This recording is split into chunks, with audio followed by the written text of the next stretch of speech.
Guys, ito dumating na yung isang parcel natin para sa camping natin. Para sa gagawin natin camping. Yung kahapon na review na natin yung isang dumating yung tent. Ito siya. Hindi nga natin nabuo ng maayos. Dahil masikip yung pwesto. Ngayon, ito na yung ilaw para sa ating camping. Buksan na natin guys. Unboxing na natin kung magandang haba. Medyo may pagka-pressure rin siya. Maganda yung pagkabalot niya. Buksan natin.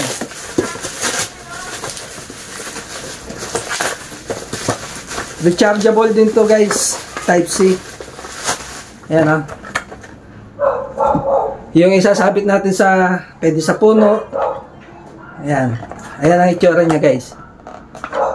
Ngayon, buksan na natin. Ay, may balot, may foam sa ano. Babaw. Ayun, ito siya guys. Meron siyang cable type C. Ito siya guys, oh. Pagka meron kayong ano, sasabit mo lang. Isa lang in order natin kasi pagka dalawa medyo may kamahalan din kasi.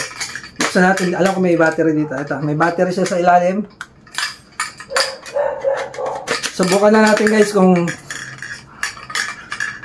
umiilaw. Dito siya pinipit guys. Subukan natin. Yan. Ito siya guys.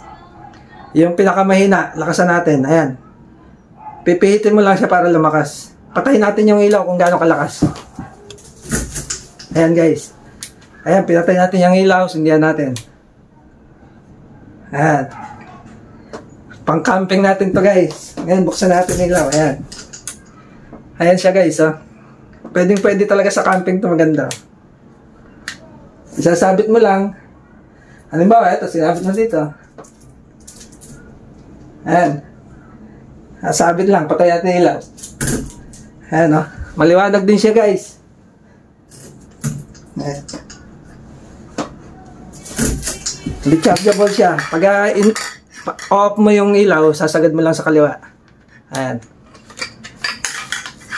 Kasi, ito yung charger niya, salpakan ng charger. Okay na rin siya guys, maganda rin para sa camping natin. Yung iba parating na yung in-order natin. Kompletuhin muna natin bago tayo mag-camping. Ayun guys, okay na okay siya. Ano, sasagad mo lang yung pit pag gusto mong lakasan. Ayun lang guys, maraming salamat sa mga sumusuporta sa akin. Sana supportahan nyo pa rin ako guys. Hintayin natin yung iba dumating. Yun lang guys. Salamat sa inyo.